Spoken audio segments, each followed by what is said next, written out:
Alright, VloggerDome video. Figure instead of making videos shorter, I'll try a longer one. Yeah, well, anyway, economics.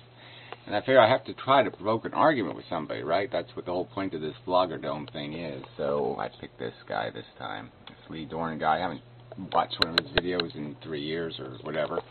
And he sort of has become a little bit irrelevant, I see. I mean, compared to where he was, let's say. But anyway, I don't know. Yeah, so economics, and so he put wealth inequity in America, the critique, okay, and now he's going to talk about the distinction. I haven't watched the video. I watched the first minute, and I said that's enough, okay, you know. So I'm going to do this cold because I want to get to the real subject of wealth. Wealth, the stuff that's inherited, okay, not the stuff that's earned. Not the stuff that's a reward for good behavior or good conduct. The stuff that's given away because of genetics and friendship and nepotism and any negative thing you can find is why people are given the control of the economy. And totally unmerit-based system. Completely unmerit-based system. And I guess what I would like somebody to do, one of these right-wingers, is to explain. Let's say tomorrow we just did away with that nonsense. We did away with owners, let's just say. We nationalized everything tomorrow. Everything. And just decided that the only way you get any money is you have to work. So when you work, you get something called money. So we have new money. You only get the money if you work, you pay the taxes in this money, blah, blah, blah. And only workers have control over the money. And so in all the companies are not owned by anyone. We just point through a democratic mechanism a CEO for each industry. So an election between the consumers of the product and the workers in the plant decide who runs the company. Some coalition democracy. And that guy's responsible for just making it produce a good product. So the customers are happy, the workers are happy, and that's going to be his job. And if he doesn't do his job, he gets fired. And he doesn't get to have a bunch of CEOs decide what his salary is or a bunch of elitist rich people decide what his salary is. No, he has to actually do something. He actually has to be a guy who's actually productive and smart and all that crap. And there's no shareholders, there's no stockholders to please. There's only the customers and the workers. Those are the two people he has to please. Yeah, that kind of system. So no more owners. We just have a system where workers get paid money and everybody else goes to hell. Or everybody else has to say, please help me. There's an unfairness, fix it please. They advocate for fixing an unfairness. And the workers will decide whether that unfairness needs to be fixed. Anyway, tell me how that would be a horrible world. Tell me how that wouldn't work. Yeah. But anyway, that's not going to happen, but that's what I would like to hear.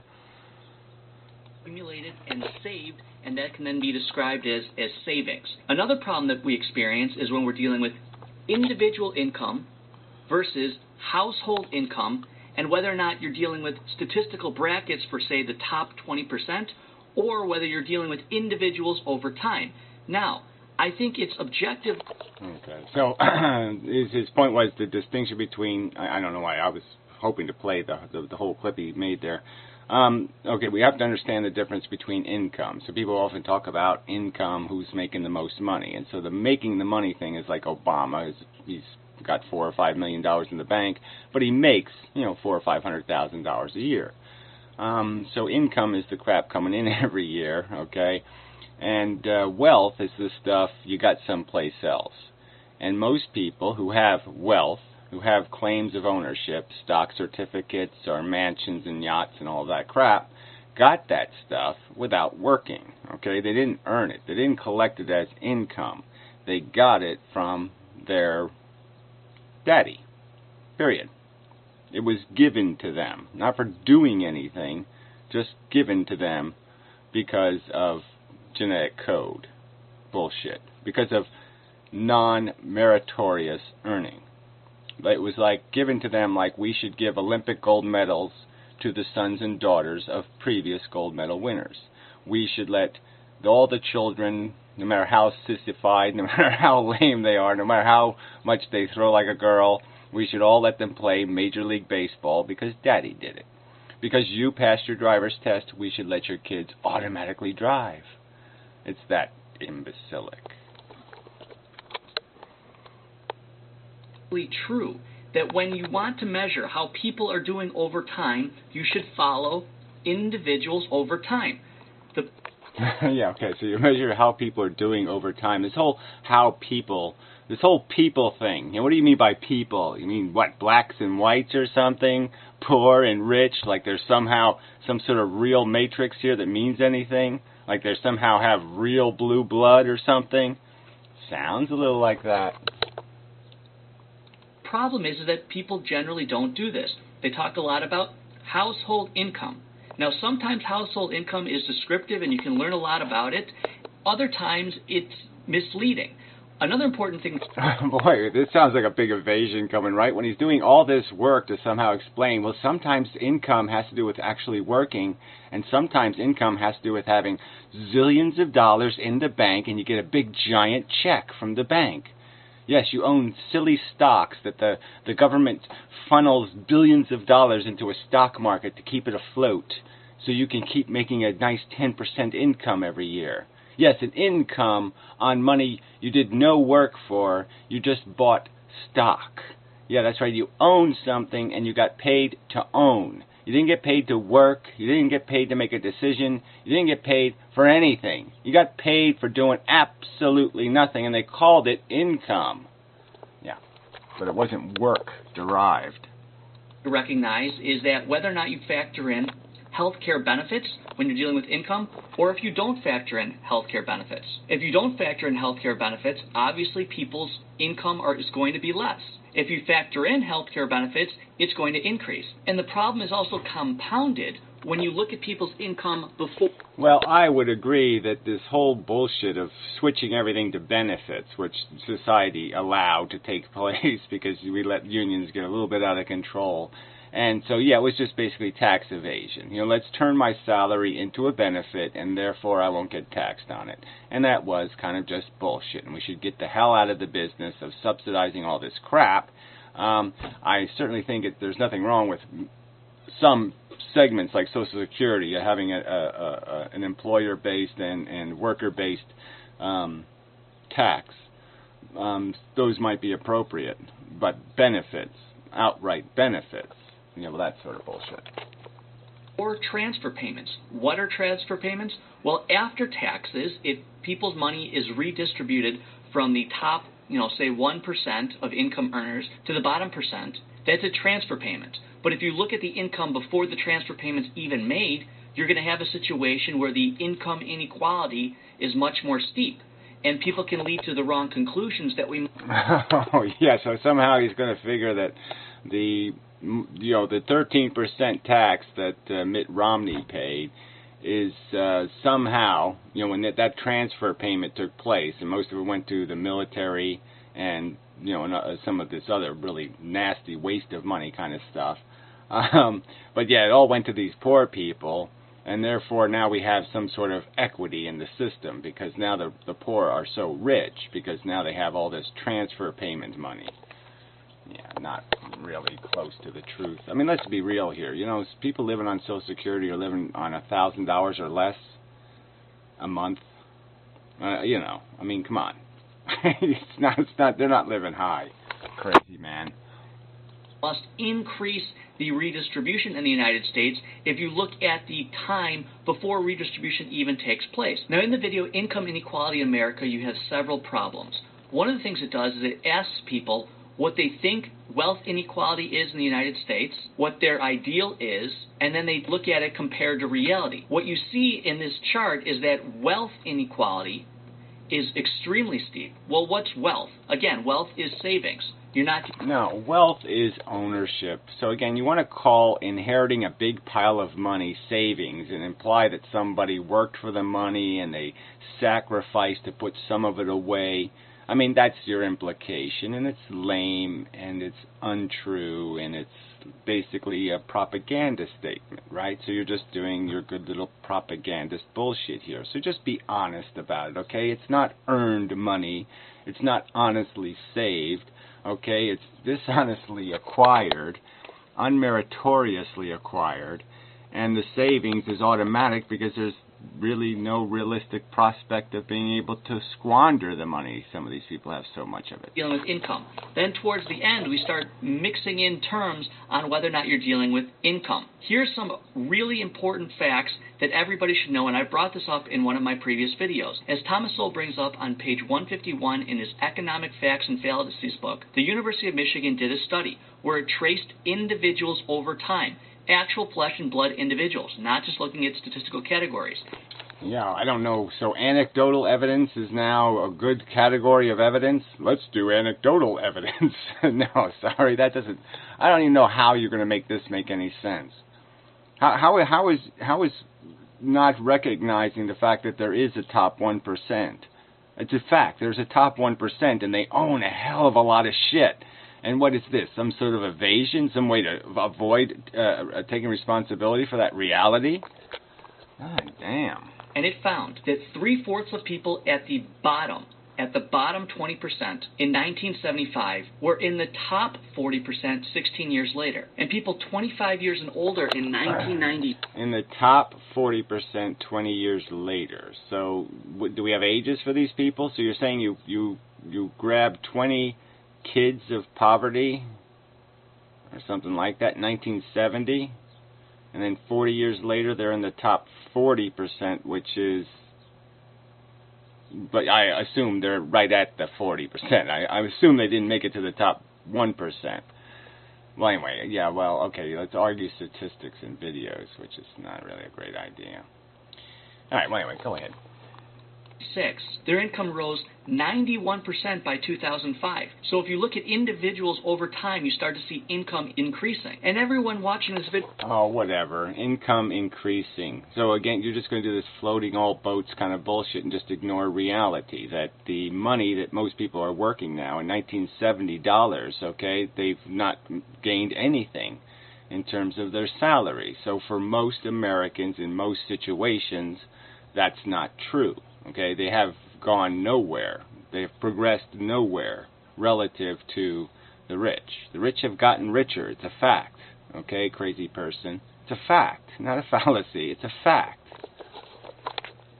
You knows this. When you're younger, you consider yourself poor. You're not making as much income. In fact, this... Oh, well, who wants to argue about what people consider themselves? Is this relevant to anything? Oh, no, it isn't. This is one of the reasons why this chart on... I mean, I really do consider myself like godlike almost in terms of the distinction between my character and my integrity and people like you in the top 60%. Yeah. Does that mean anything? Oh, that's right. That's not real evidence, is it? Is that the authority? All I have to do is say it? I say so. Now it's true? I don't think so. Wealth is so misleading. When you're younger, you pretty much don't have any wealth. When I was in high school, I didn't have any wealth. When you were in high school, you probably didn't have any wealth. No, wrong-o. Oh, yeah, I don't know. I had 30 grand in the bank in 1978. Yeah, 1978. So, yeah, I worked when I was a kid. Yeah, that's what I did. I went to work. When you were in college and you took out student loans, you may have had negative wealth. In fact, you may still have negative wealth now. So that's a misleading statistic. You could be an attorney making a... Yeah, and if you're the spawn of the rich, you don't have any of that student debt. You don't have any of those problems because Daddy paid for it. So, yeah, again, how is this relevant to the whole wealth problem and the inequity built into it? Very comfortable income, but if you still have loans, your net wealth is negative. So you have zero wealth. That doesn't tell you anything on income inequality or Well, again, income is sort of irrelevant, right? Because if you have to pay for your income with a huge debt that you don't unbury yourself from, you get yourself caught in some kind of negative interest rate spiral. Yeah, you don't get out of that negative interest rate spiral, right? You just end up paying off the debt, the interest, and you never get around to getting rid of that principal. And so you just end up renting your education. You end up renting your job because you have to pay a fee to have it. And that's called bogus.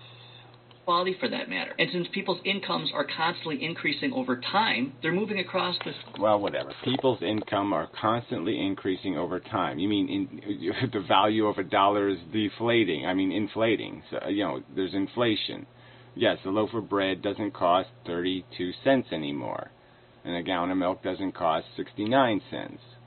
That's a reality. So most commodities are 4 or 5 times more expensive than they were in 1970. So that's problematic, isn't it? Because then your income doesn't mean anything. Growing income when it's buying more expensive product is not growth. That's correct.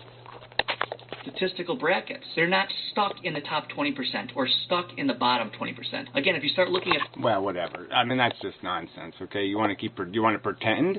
Okay, go ahead and pretend. But it's a fact of reality, okay? The idea that people have very little prospect of migrating from their class is just a fact of life. And you want to pretend that 3% is better than, 1%. Well, sure, 3% is 3 times bigger than 1%. Okay, it's 3 times more huge, but still a tiny number. Households, here's the biggest problem with households. Household sizes have actually changed over time. People in the 70s may have lived with their larger families for a longer period of time. Now you have people who are poor moving out and living on their own, and if you look at households of 1 individual versus a household of, say, 10 individuals, if you look at something extreme, well, you're going to have a difference in income. That's why you always want to look at individuals. Yeah, whatever. It's impossible to only look at individuals, though, right? I mean, you really do have to count into the fact that people that have to raise a kid do have a huge financial impact, not only on themselves, but society. And so it's just kind of silly to sit there and try to parse everybody into their individuality when we know that that's not going to account for disability. It's not going to account for people, some percentage of the population being children, which we wouldn't expect to have an income. So you can't really do things that way. That's called cheating. Manhattan Institute, and I'll put all the links below to all these statistics, has a really interesting study on the difference in the income if you're looking at households. Now, households is not always misleading, but it certainly can be. In fact, Megan McCardle at the Daily Beast looked at a chart that wanted to see the percentage of where people fall in households based on income. And if you look at the chart from the... I think what you're going to find, though, is if you try to parse out the rich out of their households, okay, into individuals, you'll find that the rich are even more preposterously rich. So if you want to make the rich richer on paper, the easiest way to do it is to take them out of their households, because their households are smaller and they have more consolidated wealth in those households. So if you want to play that game, I think you're going to lose it dramatically. It looks like, oh look, all the income is skewed to households in the top percentiles. But what Megan found is that the brackets on the x-axis are actually larger on the 2 brackets on the far right. So, of course, you're going to have a higher percentage of households. And in the Wealth Inequality in America video... Well, that was really explanatory. Gee, that was just so obvious. So they made some bracket, you're claiming they made some bracket larger, and that's why there's more people in them.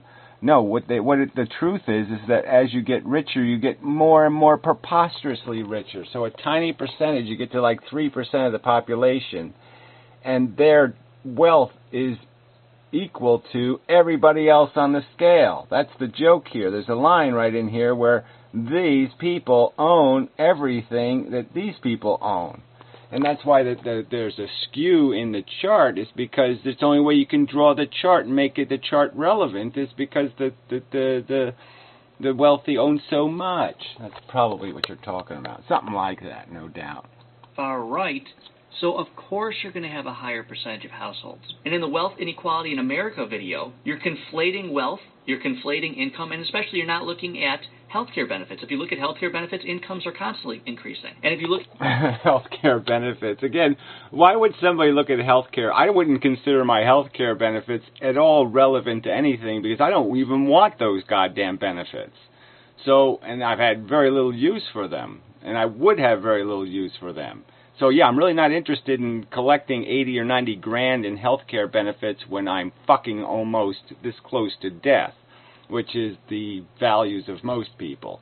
But regardless, I mean, I concede the point that poor people get really rich when they waste a big pile of money. It's really easy to get rich when you waste a big pile of money. I mean, you could argue by having a child, I got rich, right?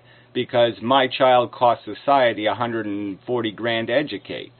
So I pulled in $140,000 from society. You could count that as income, right? But we know that's not really something you would count as income. You know that's kind of preposterous and idiotic math. And then if you include the health care costs of that child too, so you're getting up now maybe 250,000. Maybe you get to 300,000 when you include law enforcement and social services and DIFUS and MIFUS and WIFUS and all that other crap. And so you're talking $300,000 of added income, right, by your standards. But I wouldn't call it real income. I wouldn't call it a real benefit. I wouldn't call it anything like disposable income, like the kind that makes your life better. The kind that you say, well, I can buy some quality dinner, I can have a quality dessert. That's the difference, isn't it? Isn't the only reason why you want wealth is because it gives you this thing called disposable income? I mean, if it's already disposed, okay, if it's already spent before you even see it, that's not exactly what somebody would call being wealthy. Retard. In households, I just mentioned in Megan McArdle's piece, you have a nice distribution of where people fall in the households. So you do have a healthy middle class in the United States. So I could have done my typical critique, but I've already... Oh, yeah, well, that's another really helpful way that you presented those charts. I mean, that was just so illusionary. I mean, you just looked at that and you said, hey, everybody, did you all get that? I mean, it's just so obvious. I mean, what's the point of showing an image like that? What's the point of this? Nobody can read that. Nobody. What's the point? And it's 1967. Look at this. Well, okay, this 2011. So yeah, these charts all look kind of similar. Yeah, not very impressed. Except 1977 looks really kick-ass in terms of being different. Anyway, yay for 1977. My favorite year, actually. Yep, I like that one. You do have a healthy middle class in the United States. So I could have done my typical critique, but I've already touched on this in several of my other videos. It's important to ask certain questions when people bring up inequality. Are they talking about individual income? Are they talking about household? They're talking about a preposterous system that gives ownership of most of the resources on this planet, that gives fucking ownership to most of that stuff based on no merit. A no-merit system. That's called idiotic. That's called retarded. That's called stupid. It's called unfair, idiotic, moronic, random, stupid, fucktarded economics. Income. Are they talking about wealth? Did they factor in health care benefits? Because obviously, if you're given health care benefits, you have a choice. Either you're going to pay out of pocket, or you're going to pay with the benefit. Yeah, and again, so he's going to count that kind of crap as income, so he can just migrate people to a little bit higher number without changing all the numbers. You know, so he's basically trying to imply that somehow somebody went from the 20 percentile to the 40 percentile without readjusting all of the brackets. So when if you do a full readjustment, you'll make it irrelevant again, because health care is something everybody uses. Gee, duh. That is a type of income. And the other thing is, are you looking at individuals over time, or are you looking at statistical categories over time? And do the household sizes change? Yeah. Well, how exactly is looking at statistical categories over time wrong? Oh, that's right. You never explained that. You just don't like it because it makes it glaringly obvious that the rich own everything and the workers own nothing. Yeah, that's what it makes glaringly obvious. And so you don't like categories. Yes, no, we have to find some way to evade that truth. If you're looking at household income. Now, lastly, we deal with the problem of asking the question to begin with, what income inequality should be, or what... No, it's called wealth inequality. That's the title of your video, okay? So deal with your title of your video. Don't be talking about no income crap, okay? Because, again, this income crap, there's huge income inequality. I mean, CEOs are not worth 20 or 30 Harvard graduates. They're getting paid enough. I could go out right now and replace a CEO in a business with 20, 30, 40 Harvard graduates, right? I could get the best of the best and run those company with those 40 guys. I could have those 40 guys tell me what their ideas are and what they think and all this kind of stuff. And you're telling me out of those 40 guys, those 40 young, motivated individuals aren't going to be more imaginative and creative than some old drunken limp dick fuckwit? Yeah, I think quite obviously we would be. What should the income distribution look like? That question of should brings in a serious problem. Say income inequality is a result of certain people being really good at providing goods and services. No.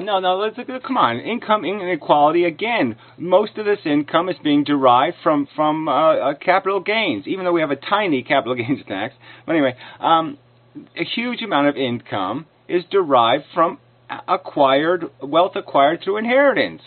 So don't pretend these people worked for this money. I mean, that's just obscene. That's obscene. Like, oh, they did something creative or brilliant. No, you could shoot. All right, if some disease killed everyone, every millionaire on Earth, the human race wouldn't even notice they were gone, and then all of a sudden, in about 2 weeks, their life would get so much better. I mean, all their Scrooge debts would be gone, all the bullshit, all their claims of ownership, the national debt would be gone, all this crap would be gone. Their life would be just totally improved. Everything could just function the same way it is right now. Business could still run, all this stuff. They're just a total liability. They don't do anything creative, you retard.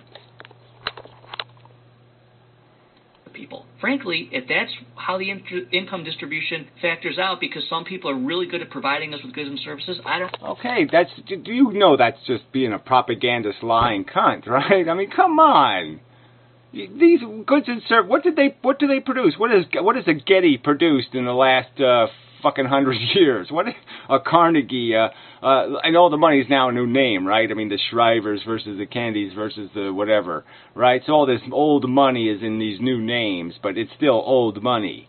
What have they produced except debauchery, waste, squalor, gluttony, piggery, rape, pillage? What have they done for humanity? Not a fucking thing. Don't really care. However, if people become wealthy because they go to the government, and the government then hands them a big pile of cash... Right, so that happens all the time. You go to the government, and the government hands you a big pile of cash, which, you know, if you're on Social Security, is less than $1,000 a month. So you got to pay, like in this town, you know, the average property tax bill is $12,000. So, yeah, you're out of money just paying your property taxes. So no food for you, certainly no movies, no recreation, no anything else. You're pretty much fucked. So if you're 85 years old and on Social Security, you better get to work because you're fucked, fella. And that's how we have income inequality. Then I have a problem with it. So I hope I addressed most of the important issues in the income inequality video.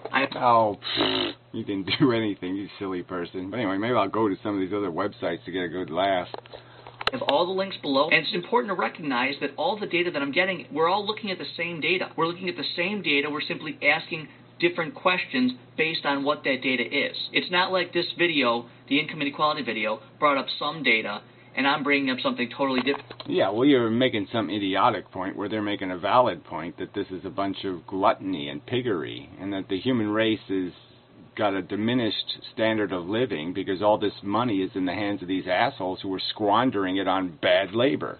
Instead of investing it in good labor, like build the Hoover Dam, build good infrastructure, do some science projects,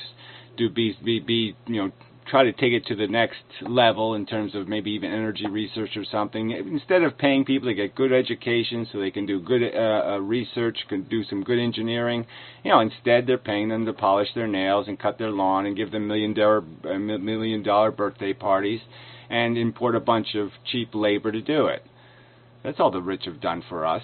They're destroying our country, turning into a third world pigsty. Thank you very much, rich cunts. And their mouthpieces.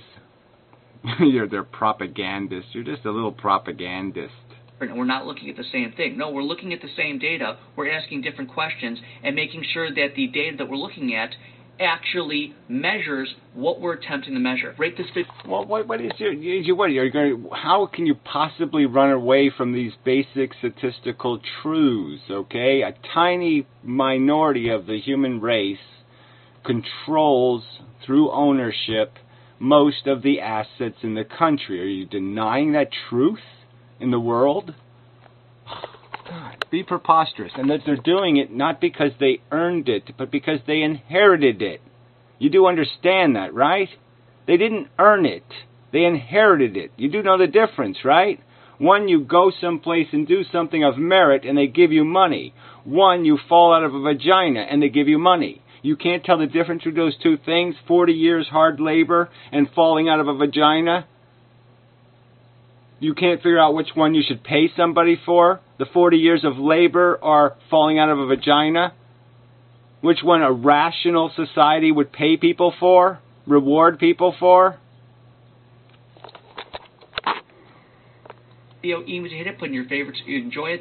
Don't forget to subscribe. And again, I got all the links below. Today is March. And let's not even talk about the inflation that having this permanent ownership creates. Because all these resources, all these assets get converted into what's called surplus. Surplus in the sense that it's surplus to the rich man. And so if he has 3 extra silos of wheat, he's going to use it. He's going to have it put into the economy because it's just going to rot if he leaves it in silos. It's not going to do anything for him. So he'll rent it to the world. And that rent has to pay interest. And when you make that perpetual, when you make part of the system, you make it systematic, okay, perpetual and inevitable and forever through inheritance, then you're always paying rent forever. Jeez. And that gets really expensive. Rent is not good.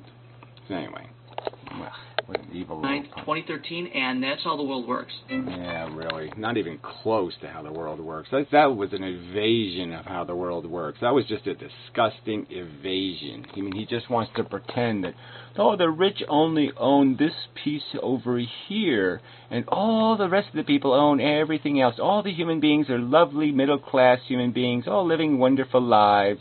Do. You know, 3 billion of them aren't living on $2 a day. No, that's a statistical fart. That isn't a reality. Go over there and look at how wonderful they're living. Come on. They've got like laminated cardboard boxes they're living in. And they have these wonderful, efficient trenches in front of their front door with the poo-poo in it and stuff. And it just, the poo-poo goes zooming right down, right really quick. And it's really convenient because you don't even have to go to the trouble of why build bathrooms and all of that stuff when you can just stick your butt out the window and, right into the trench. And it's just so convenient and easy. Yeah, they're all living wonderful middle-class lives. This is just silly talk that all these rich people have consumed all the resources and are wasting all our money having us build them yachts and gold-plating their fingernails. Yeah, no, there's not a huge, preposterous amount of completely wasted labor engineered by a bunch of silly rich people. Labor's for free anyway, right? Yeah, that's right. Nobody working isn't really work. I mean, come on, work is fun. People like working.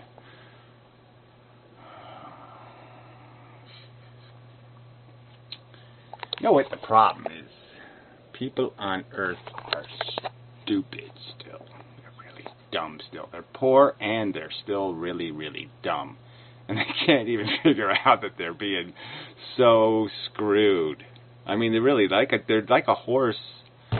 It doesn't even know it's totally owned.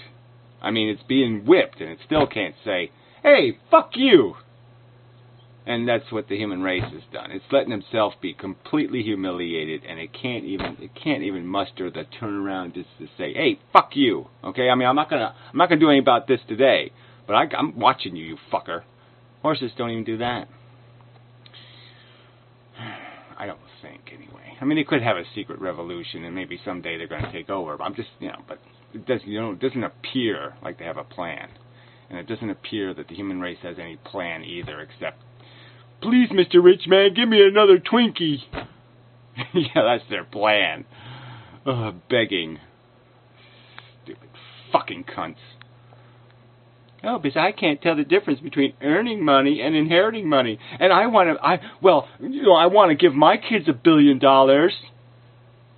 Yeah, well, I make $10,000 a year, but I want to give them $1 billion because I'm going to be a billionaire because I'm going to win the lottery.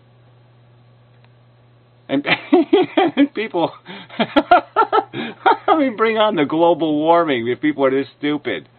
If people think that's rational, I'm going to win the lottery and I want to be able to give my kids all the money so they can live better than the other humans because somehow my kids, being the spawn of poor man, are better than other people's kids. And they should drive around Lamborghinis and waste the money and squander it and piss it away. Because pissing away money is what humans should do.